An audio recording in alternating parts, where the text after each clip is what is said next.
جو ناقدین ہیں کہتے ہیں کہ عمران خان صاحب کو یہ دورہ نہیں کرنا چاہیے تھا۔ روس اور یوکرین کے درمیان بہت ہی کریٹیکل سچویشن تھی، جنگ کے دہانے پر تھے۔ جیسے ہی عمران خان 23 فروری کو پہنچے، 24 فروری کی رات کو جب عمران خان صاحب بھی ماسکو میں موجود تھے، روس نے یوکرین پر حملہ کر دیا۔ مغربی دنیا کو یہ تاثر گیا کہ پاکستان اس سچویشن میں روس کے ساتھ ہے، اور یوکرین چونکہ مظلوم تھا، باقی دنیا کا جھکاؤ جو ہے وہ یوکرین کی طرف تھا۔ اس طریقے سے عمران خان صاحب نے پاکستان کو آئسولیٹ کرنے کی کوشش کی۔ بہرحال جی جاتے جاتے عمران خان صاحب نے کوشش کی کہ میں ملک کو تھوڑا سا نقصان پہنچا دوں۔ اس کے بعد پھر مارچ آ گیا۔ مارچ کے آخر میں 27 مارچ کو عمران خان صاحب نے ایک جلسے میں ایک کاغذ لہرایا۔ اس جلسے سے پہلے انہوں نے اعلان کیا تھا کہ میں ایک سرپرائز دینے جا رہا ہوں۔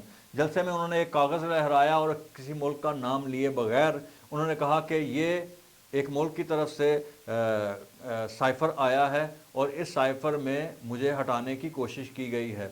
تو یہ بات ہے 27 مارچ کی، جب عمران خان صاحب نے ایک کاغذ شو کروایا۔ اس جلسے سے پہلے بہت سے لوگوں کو سائفر کے بارے میں نہیں پتا تھا۔ عمران خان صاحب نے بتایا سائفر اصل میں کیا ہوتا ہے۔ سائفر ایک کوڈڈ اور انکرپٹڈ ڈاکیومنٹ ہوتا ہے جو سفارتی زبان میں ایک جگہ سے دوسری جگہ بھیجا جاتا ہے۔ تو یہ بات ہے 27 مارچ کی۔ اب ہم آتے ہیں پیچھے 20 دن پیچھے، 7 مارچ کو جب یہ کہانی شروع ہوئی۔ 7 مارچ کو وزارت خارجہ پاکستان کو ایک سائفر موصول ہوا امریکہ میں، جو پاکستان کے سفیر اسد مجید تھے ان کی طرف سے۔ اسد مجید نے اس سائفر میں بتایا کہ اس وقت کے deputy secretary of state south اور سینٹرل ایشین افیئرز کے جو تھے امریکن گورنمنٹ کے، ڈونلڈ لو، ان کے ساتھ اسد مجید کی ایک میٹنگ ہوئی جو بالکل انسکیجول تھی اور پہلے سے پلان نہیں تھی۔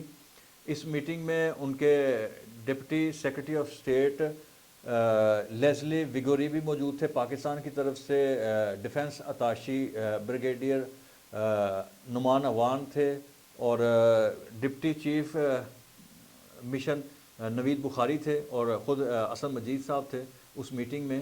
اس میٹنگ میں ڈونلڈ لو نے کہا اگر پاکستان میں عمران خان صاحب کی گورنمنٹ کو نہیں ہٹایا جاتا تو پاکستان کو اس کے بہت کانسیکوینسز دیکھنے پڑیں گے۔ اسد مجید نے اپنا منصبی فرض سمجھتے ہوئے اس میٹنگ کے منٹس جو ہیں وزارت خارجہ کو بھیجے، اور اس وقت کے سیکرٹری خارجہ سہیل محمود نے اس سائفر کے بارے میں عمران خان صاحب جو اس وقت وزیر اعظم تھے ان کے پرنسپل سیکرٹری اعظم خان کو اس کے بارے میں بذریعہ ٹیلی فون بتایا۔ اعظم خان صاحب نے عمران خان صاحب سے اس سائفر کے بارے میں ڈسکس کیا تو عمران خان صاحب نے کہا کہ میں اس سائفر کو عوام میں لے کے جاؤں گا۔ اعظم خان صاحب نے مشورہ دیا کہ آپ اس کے لیے میٹنگ بلوائیں۔ یہ بات ہے 7 مارچ کی۔ اس کے ٹھیک 2 دن بعد پی ڈی ایم جماعتوں نے بذریعہ سردار ایاز صادق 9 مارچ کو تحریک عدم اعتماد نیشنل اسمبلی میں جمع کرا دی، اور باقاعدہ طور پر عمران خان صاحب کے خلاف ایک ڈاکومنٹ جو ہے تحریک عدم اعتماد کی صورت میں جمع ہو گیا۔ اب عمران خان صاحب کی حالت پہلے ہی پتلی تھی، انہیں پتہ تھا کہ ان کے اتحادی جو ہیں وہ ٹوٹ چکے ہیں، اور اتحادیوں کے بغیر عمران خان صاحب کی گورنمنٹ ٹھہر نہیں سکتی کیونکہ ان کی اکثریت نہیں تھی۔ اینی ویز عمران خان صاحب نے اعظم خان کی بات کو رد کیا، اور 27 مارچ کے جلسے میں اس سائفر کو لہرایا جیب سے نکال کے۔ 28 مارچ کو عمران خان صاحب نے بنی گالہ میں میٹنگ بلوائی۔ اس میٹنگ میں عمران خان صاحب نے کہا کہ ہم اس سائفر کے منٹس تبدیل کریں گے اور اس سائفر سے ہم کھیلیں گے، کسی ملک کا نام نہیں لینا لیکن ہمیں اس سائفر سے کھیلنا ہے۔ یہ بات بھی آن ریکارڈ ہے۔ کچھ لوگوں نے عمران خان صاحب کو سمجھانے کی کوشش کی لیکن تمہیں پتہ ہے کہ وہ کسی دن منڈے نہیں سنا۔ 3 اپریل 2022 آ گیا اور ووٹنگ ہونی تھی اس دن نیشنل اسمبلی میں تحریک عدم اعتماد پر۔ اس وقت کے اسپیکر اسد کیسر جو ہے وہ حاضر نہیں ہوئے، اور ڈپٹی اسپیکر قاسم سوری نے اس تحریک عدم اعتماد کے خلاف یہ کہہ کر رولنگ دی کہ آرٹیکل 5 کا سہارا لیا کہ اس تحریک عدم اعتماد کے پیچھے بیرونی سازش ہے، لہٰذا اس پر ووٹنگ نہیں ہو سکتی، اور اسمبلی کا اجلاس غیر معینہ مدت کے لیے ملتوی کر دیا۔ اس وقت کے چیف جسٹس عمر عطا بندیال نے سو موٹو لیا، کیونکہ بہت زیادہ پریشر تھا، سو موٹو لیا گیا اور پارلیمنٹ کو پابند کیا گیا کہ 9 اپریل سے پہلے اس پر تحریک عدم اعتماد پر ووٹنگ کی جائے، اور اس کی دوسری صورت میں بہت زیادہ نقصانات ہوں گے۔ 9 اپریل کو ایک بہت ٹینس سچویشن تھی اسلام آباد میں، اگر آپ کو یاد ہو، پارلیمنٹ کے باہر قیدیوں کے لے جانے والی وینز بھی آ گئیں۔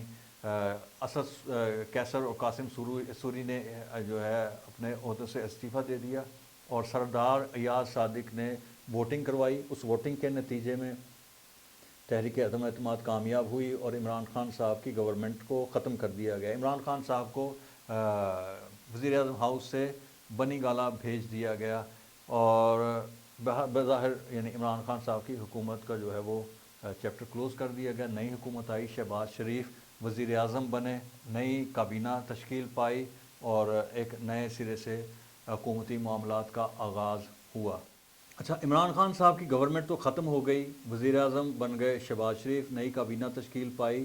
عمران خان صاحب نے اپنی گورنمنٹ ختم ہونے سے پہلے جو اعظم خان نے ان کو سائفر کی کاپی دی تھی، وہ عمران خان صاحب نے کبھی واپس نہیں کی، اور پوچھنے پر بتایا گیا کہ وہ گم ہو گئی ہے، اور منٹس اس کے تبدیل کر کے وہ تبدیل شدہ منٹ عمران خان صاحب نے اس وقت کے چیف جسٹس عمر عطا بندیال کو بھی بھیجے۔ یہ ان کی حکومت جانے سے پہلے کی بات ہے۔ تو اس لحاظ سے عمران خان صاحب پر کئی کیس بنتے ہیں، ایک فورجری کا، سائفر کو گم کرنے کا، اور ایک یعنی آفیشل سیکرٹ معلومات کو غیر متعلقہ افراد تک پہنچانے کا۔ 5 اکتوبر 2022 کو عمران خان صاحب، شاہ محمود قریشی، اسد عمر، اعظم خان اور ان کے معاونین پر مقدمہ درج ہوا کہ انہوں نے سائفر کی جو معلومات ہیں اس میں رد و بدل کی، اسے تروڑ مروڑ کر، اور غیر متعلقہ افراد تک اس کی رسائی دی، یعنی غیر متعلقہ افراد کو رسائی دی اس تک۔ تو مقدمہ درج ہو گیا 2022 میں، اور عمران خان صاحب کو اب اپنا مستقبل جو ہے وہ تاریک نظر آنے لگا۔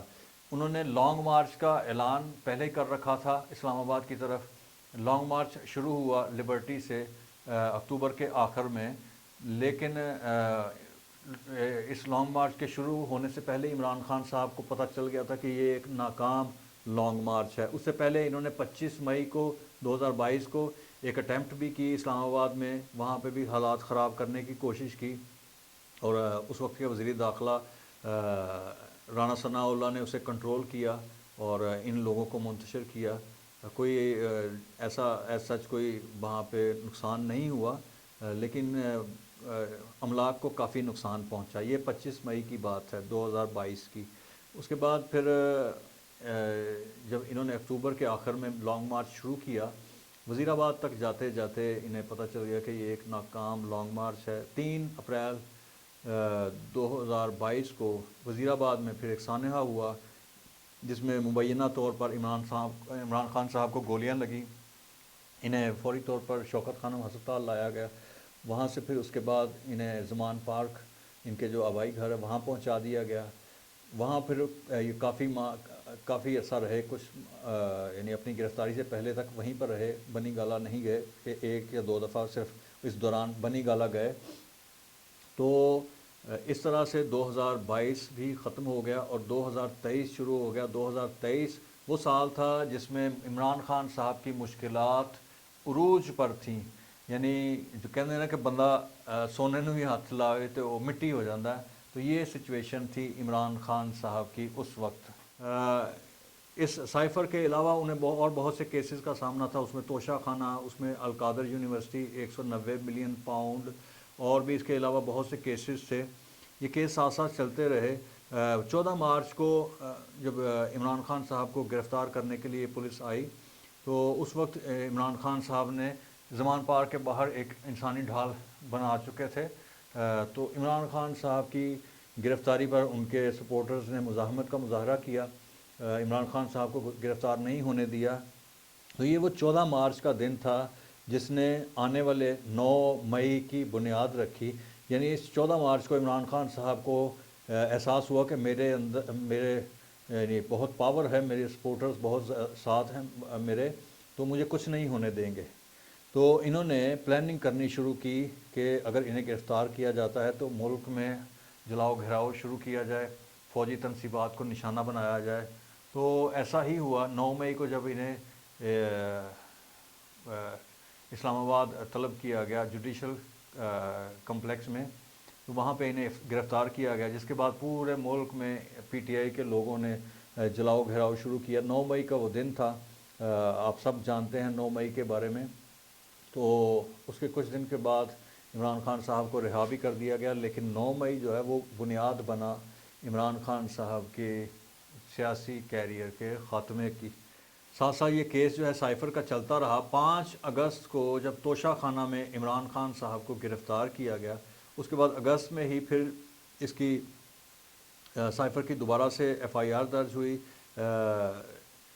انسداد دہشت گردی سیکشن میں ایف آئی اے کے آفیشل سیکرٹ ایکٹ مجریہ 1923 کے سیکشن 5 اور 9 اور تعزیرات پاکستان کی دفعہ 34 کے تحت عمران خان صاحب پر مقدمہ ہوا, اور باقاعدہ طور پر ان کے خلاف جو ہے وہ اس کی ہیئرنگ شروع ہوئی. 23 اکتوبر 2023 کو عمران خان اور شاہ محمود قریشی پر فرد جرم عائد کر دی. 25 اکتوبر کو دونوں کے وکلاء اسلام آباد ہائی کورٹ میں پیش ہوئے اور اس فرد جرم کو چیلنج کر دیا. 27 اکتوبر کو ہی شاہ محمود قریشی اور عمران خان صاحب کی درخواست ضمانت خارج کر دی گئی. 21 نومبر کو انٹرا کورٹ اپیل منظور ہوئی, جس میں 29 اگست کا جیل میں ٹرائل کا نوٹیفیکیشن جو ہے غیر قانونی قرار دے کر معطل کر دیا گیا.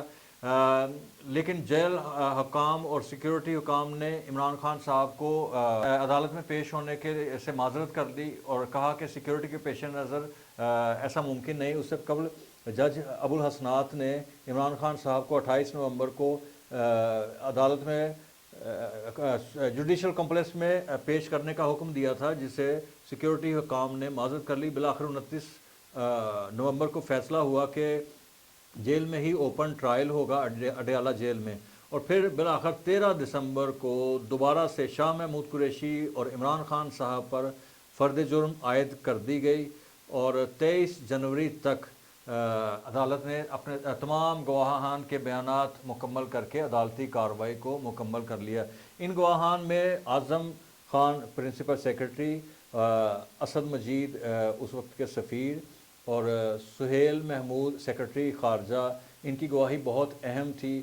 پروسیکیوشن نے کہا کہ یہ پروسیکیوشن کے لیے بہت اہم گواہی ہے. اعظم خان نے سائفر کے گم ہونے کا بتایا کہ عمران خان صاحب نے سائفر کی اوریجنل کاپی کو جو عمران خان صاحب کو دی گئی تھی, عمران خان صاحب نے گم کر دی. اسد مجید نے بتایا کہ سائفر میں کہیں پہ سازش یا خطرے کا لفظ نہیں تھا. سہیل محمود نے اعظم خان کے بیان کی تائید کی. سو اس طرح سے اسپیشل کورٹ کی ہیئرنگ مکمل ہوئی. 26 جنوری تک تمام معاملہ جو ہے عدالت نے مکمل کر لیے, اور 29 جنوری کی رات تک عدالت نے فیصلہ اپنا لکھ کر محفوظ کر لیا. اور آج 30 جنوری 2024 کو عمران خان صاحب اور شاہ محمود قریشی, ان دونوں کو اسپیشل کورٹ کے جج ابوالحسنات نے 10 سال کی قید بامشقت سنا دی ہے. اب آگے دیکھتے ہیں کیا ہوتا ہے, کیونکہ الیکشن سر پر ہیں. میرے اپنے نظریے کے مطابق یہ فیصلے کا اس وقت جو ٹائمنگ ہے وہ بالکل مناسب نہیں تھی. پی ٹی آئی کے جو حمایت یافتہ امیدوار ہیں وہ اس فیصلے سے ہمدردی کا ووٹ حاصل کرنے کی کوشش کریں گے, اور ویسے بھی ابھی اس فیصلے میں اور بہت کچھ ہے. ابھی تو اس میں یہ دیکھنا پڑے گا کہ سائفر اصل میں ہے کیا, کہاں پر. عمران خان صاحب نے جو سائفر گم کر دیا تھا وہ ابھی تک ان سے برآمد نہیں ہو سکا. اب آگے دیکھیں, کیونکہ مزید کیسز بھی ہیں عمران خان صاحب پر. اس میں سب سے اہم توشہ خانہ ہے, القادر یونیورسٹی ہے, پھر 190 ملین پاؤنڈ کا کیس ہے. اس کے علاوہ بھی اور بہت سے کیسز ہیں عمران خان صاحب پر, اور سب سے اہم 9 مئی کا کیس ہے جس میں یہ بات ثابت ہو چکی ہے کہ عمران خان صاحب نے فوجی تنصیبات کے خلاف، ملک کے خلاف جو ہے سازش رچی تھی